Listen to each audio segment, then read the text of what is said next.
আমি বাংলাদেশ পুলিশের একজন কর্মকর্তা এসআই মাসুদ রানা। আমি আপনাদের কাছে কিছু তথ্য তুলে ধরতে চাই, যেটা বাংলাদেশের মানুষ অনেক দিন ধরে জানে না, বা তারা এই প্রশ্নের উত্তর খুঁজছে অনেক বছর ধরে, কিন্তু কোনো উত্তর খুঁজে পায়নি। আজকে যাকে সেনাবাহিনী থেকে অব্যাহতি দেওয়া হলো, মেজর জেনারেল জিয়াউল হাসান, যিনি এনটিএমসির প্রধান ছিলেন এবং তিনি র্যাবের অতিরিক্ত পরিচালক ছিলেন। অতিরিক্ত পরিচালক অপারেশন।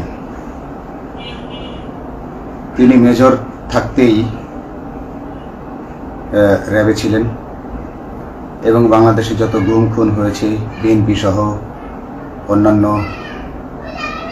যারা অ্যাক্টিভিস্ট, সেই গুম খুনের সাথে জড়িত এই জিয়াউল হাসান।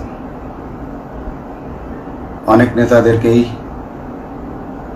র্যাবের কালো গাড়িতে করে সিভিলে ধরে আনা হতো, এনে র্যাব 1-এর গোপন আস্তানায় তাদেরকে আটক রাখা হতো। এরপর তাদেরকে সময় মতো অজ্ঞাত স্থানে নিয়ে তাদেরকে হত্যা করা হতো এবং অজ্ঞাত স্থানেই তাদের লাশ হয়তো নদীতে ডুবিয়ে দেওয়া হতো, নয়তো তাদেরকে দাফন করা হতো, নয়তো অ্যাসিডের মাধ্যমে তাদের লাশকে গলিয়ে দেওয়া হতো। আমি 2014 অক্টোবর থেকে 2017 ডিসেম্বর পর্যন্ত র্যাব সদর দপ্তরে কর্মরত ছিলাম। তখন র্যাবের ডিজি ছিলেন বেনজির, যিনি আজকে দেশের হাজার হাজার কোটি টাকা চুরি করে, পুলিশের হাজার হাজার কোটি টাকা চুরি করে পালিয়ে গেছেন বিদেশে। তো আমি দেখেছি অনেক মানুষকে কিভাবে অন্যায়ভাবে গ্রেফতার করে নিয়ে গুম করে রাখা হতো। আমি রিসেপশনে ডিউটি করতাম। গুম হয়ে যাওয়া মানুষের স্বজনেরা আমার কাছে আসতো, কিন্তু আমাদেরকে কঠোর নজরদারিতে রাখা হতো। সিসি ক্যামেরার আওতায় ছিলাম, তাদের সাথে আমরা ওভাবে কথা বলতে পারতাম না। তাদেরকে কোনো তথ্য দেওয়া নিষেধ ছিল আমাদের জন্য, কিন্তু তাদের স্বজনরা আসলে এসে যখন এখানে কান্না করতো, আমি নিজেকে ধরে রাখতে পারিনি। আমি অনেকের স্বজনকেই তাদের স্বজনের, গুম হয়ে যাওয়া স্বজনের পরিণতির কথা জানিয়ে দিতাম। বিশেষ করে যাদেরকে মেরে ফেলা হতো, খুন করা হতো, তাদেরকে আমি খারাপ সংবাদটা দিতাম না, কিন্তু যাদেরকে বন্দি করে রাখা হতো, যেমন বিএনপি নেতা সালাউদ্দিন আহমেদকে যখন অ্যারেস্ট করে আনা হলো, তিনি অ্যারেস্ট করার সময় ধস্তাধস্তিতে মাথায় আঘাত পেয়েছিলেন। তাকে র্যাব 1-এর গোপন কক্ষে আটক করে রাখা হয়েছিল দীর্ঘদিন। এরপর তাকে এক সময় ভারতে পাচার করে দিয়ে আসা হয়। তাকে অজ্ঞাত কারণে হত্যা করা হয়নি। তার ফ্যামিলি এসেছিল, তার স্ত্রী হাসিনা আহমেদ, তার ভাই গিয়াসউদ্দিন আহমেদ। ওনারা আমার কাছে বেশ কয়েকবার এসেছেন। আমি কয়েকদিন ওনাদের এই উদ্বেগ, উৎকণ্ঠা, আমার সামনে বসে কান্নাকাটি দেখে আমি থাকতে পারিনি। আমি ওনাদেরকে কৌশলে আমার ফোন নাম্বার দিয়ে আমি ওনাদের সাথে দেখা করে ওনাদেরকে জানিয়ে দিই যে সালাউদ্দিন সাহেবকে হত্যা করা হয়নি, উনি জীবিত আছেন এবং ওনাকে হত্যা করার সিদ্ধান্ত নেওয়া হয়নি। এই সিদ্ধান্তগুলো যিনি নিতেন তিনি হচ্ছেন বর্তমানে মেজর জেনারেল জিয়াউল হাসান, যাকে আজকে অব্যাহতি দেওয়া হয়েছে। শুধু অব্যাহতি যদি দেয়া হয়, তাকে যদি বিচারের মুখোমুখি করা না হয়, তাহলে এই আন্দোলনের, এই স্বাধীনতার কোনো মূল্য থাকবে না। আমি আজকে আর কাউকে ভয় পাই না। আমি আজকে বিশ্বাস করি যে আজকে আমাকে এই সত্য বলার জন্য কেউ গুম করে দিতে পারবে না, এই সত্য বলার জন্য কেউ আমাকে অ্যারেস্ট করবে না। সেই কারণে আমি বুকে সাহস নিয়ে আজকে কথাগুলো বলছি। আপনারা যারা বিএনপি নেতা ইলিয়াস আলীর অপেক্ষায় আছেন, তাদের জন্য দুঃখজনক সংবাদ। তাকে অনেক আগেই হত্যা করা হয়েছে। তাকে পতেঙ্গা সমুদ্র সৈকত দিয়ে কড়া পাহারায় সাগরের মাঝখানে নিয়ে স্পিড বোটের মাধ্যমে মুখে পলিথিন পেঁচিয়ে হত্যা করে, তার পেট ছুরি দিয়ে ছিদ্র করে, তাকে পাথর দিয়ে বেঁধে সাগরে ডুবিয়ে দেওয়া হয়েছে। শুধু ইলিয়াস আলী নয়, অনেক নেতার সন্ধান যারা আজও পাননি। কিছু মানুষ তো ঘর থেকে উদ্ধার হয়েছে, কিন্তু যাদেরকে আপনারা পাননি তাদের সবার এই করুণ পরিণতি হয়েছে।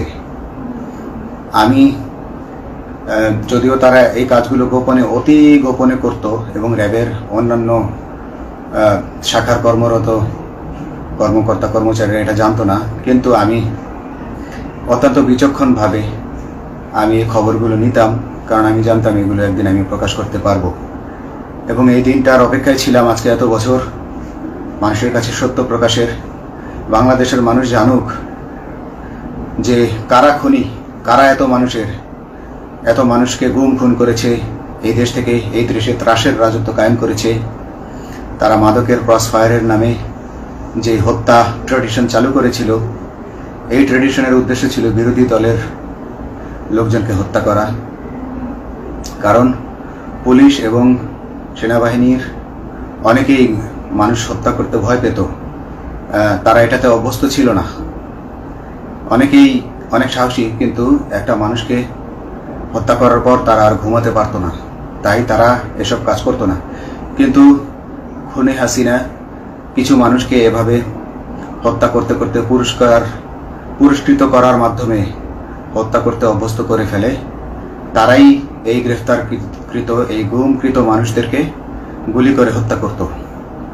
এবং তারা এতটাই নিষ্ঠুর যে তারা এক একজন কয়েক শত করে হত্যা করেছে। এবং এই মানুষগুলোর সংখ্যা বেশি নয়, কারণ সবাই লাশ দেখতে পারে না।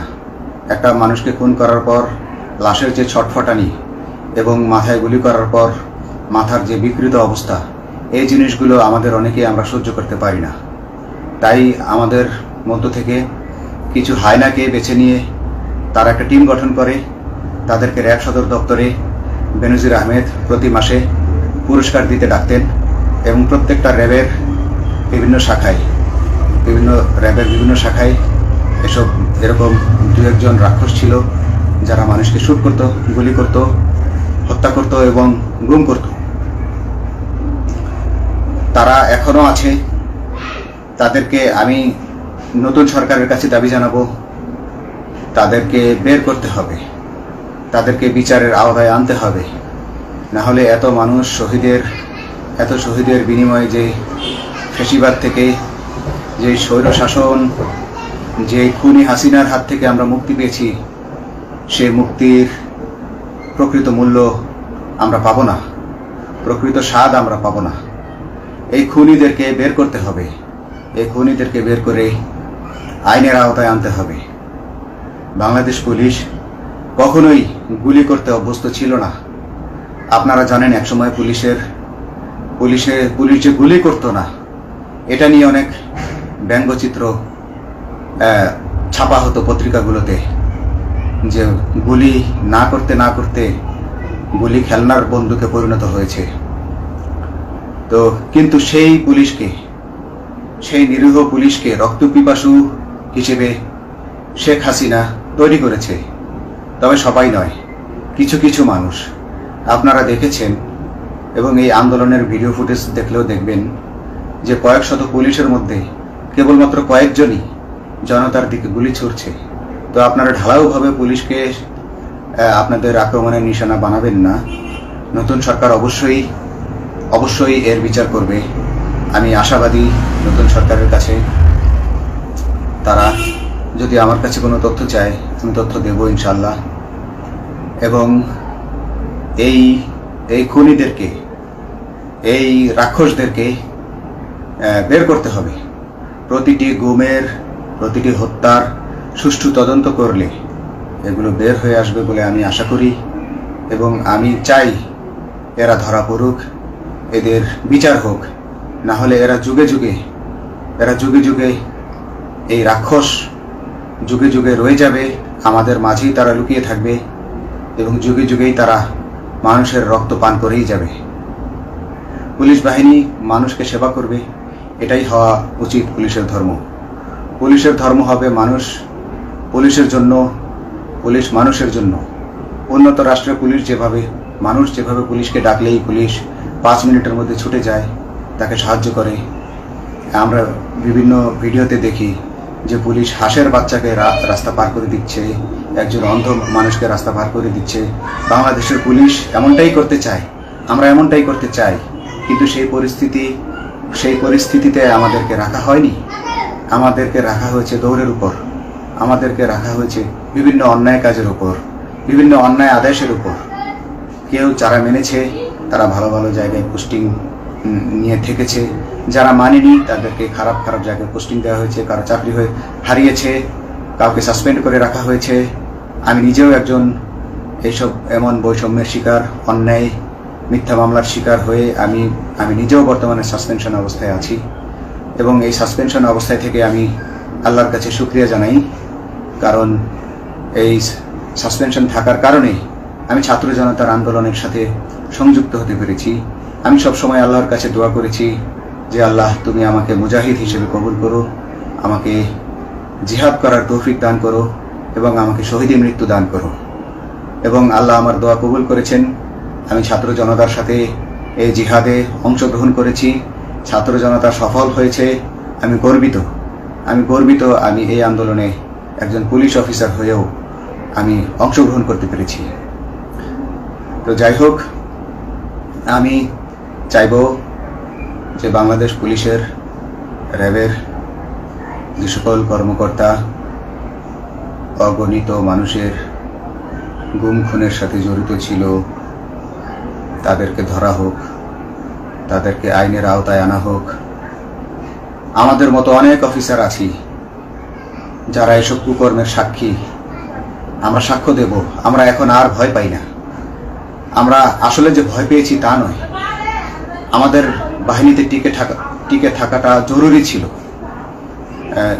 জনগণের স্বার্থেই আমাদের বাহিনীতে থাকা জরুরি ছিল, কারণ আমরা যদি বাহিনী থেকে আউট হয়ে যেতাম তাহলে এসব তথ্য আমরা জানতে পারতাম না এবং জনতার কাছে পৌঁছাতে পারতাম না।